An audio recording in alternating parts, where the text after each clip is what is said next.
Welcome to A Line Through Time, where I take the time to look through your favourite franchises and work out how it all lines up.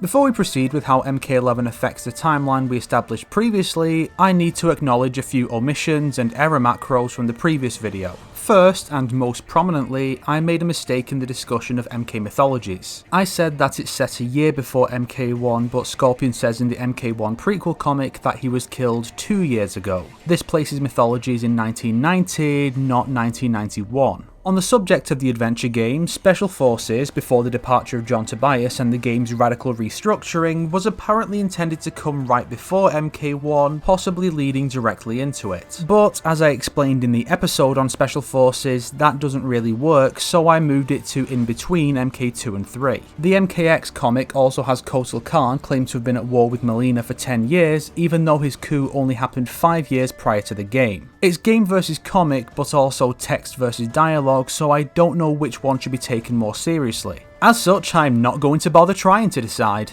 They certainly didn't. Johnny's story in Deadly Alliance's Conquest mode claims he took part in Celebrity Smash TV, a nod to Midway's 1990 arcade game Smash TV. This means the show is part of MK canon. This took place in 1991, in between Mythologies and MK1. Now for MK11 and how it ruins the timeline. First, Johnny mentions that 2 years have passed since Raiden turned grim and gritty. From our conclusion last time, this would place MK11 in 2021. However, there is evidence elsewhere in the game to dispute this. A pre-fight exchange between two Cassies places a firmer time frame on the series. Class of 2010, valedictorian. With kids in the US graduating high school at age 18, this places Cassie's birth between September 1991 and August 1992. Unless Cassie graduated early, and let's be honest, she doesn't really seem bright enough for that, this means she was most likely conceived in 91, which places the then recent defeat of Shinnok, MK4, in 1991. This is 2 years after Khan's defeat, meaning the original trilogy occurs in 1989. Given that the time-displaced characters are from MK2, this means that when Johnny tells Sector to go back to the 90s, he's being told to go back to a decade he's not experienced yet.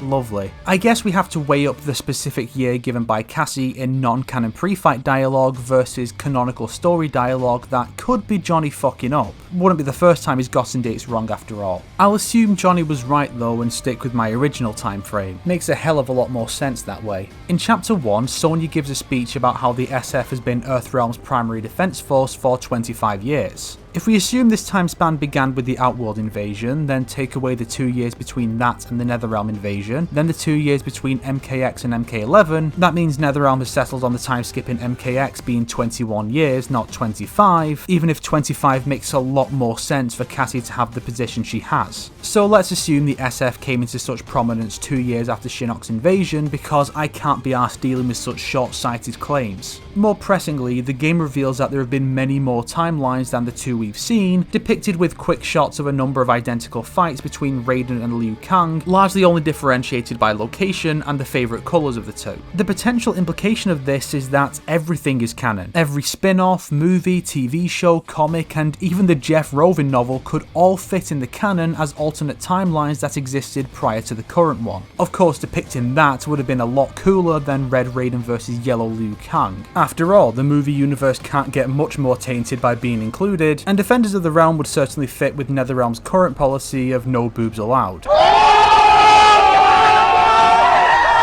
I'm going to try to make this work. I'll say that only the timelines that are shown exist in this universe, that they occurred in the order they're shown, that they took place between the first and second real timelines because I refuse to have any predate the actual original timeline, and thus that the Armageddon shown in MK 2011 is not the same Armageddon from, well, Armageddon, since that allows the others to fit in and makes the shift from Taven to Khan as the winner not a retcon. I'll assume Taven kicked Shinnok's ass so his mummy rewound time to undo his boo-boos and then made sure the big bully wouldn't wake up in future timelines. This gives us the original timeline of MK Mythologies to Armageddon, Raiden vs Blue Kang in the Deadpool, Dark Raiden vs Tattoo Kang in some nebulous void, Purple Raiden vs Shirai Liu Kang in the subway, Dark Raiden vs Revenant Liu Kang at the Soul Nado, Dark Raiden vs Zombie Liu Kang in Armageddon, MK1-ish Liu Kang on the island, Barely Visible Raiden vs Yellow and Blue Kang in the subway, Blue and White Raiden vs Emperor Liu Kang in the void, another Raiden vs Zombie Liu Kang in the Deadpool, Normalish Raiden Raiden vs Tattoo Kang in Armageddon, Sheared Eyed Raiden vs Fully Clothed Liu Kang at the Soulnado, Barefoot Revenant Liu Kang in the Deadpool, MK1ish Liu Kang on the island again, Blue and White Raiden in the subway, Yukimura Raiden vs another Tattoo Kang in the Void, Blue Raiden vs Emperor Blue Kang at the Soulnado, Red and White Raiden vs Purple Revenant Liu Kang on the island, Jacketed Blue Kang vs Xbox Raiden in Armageddon,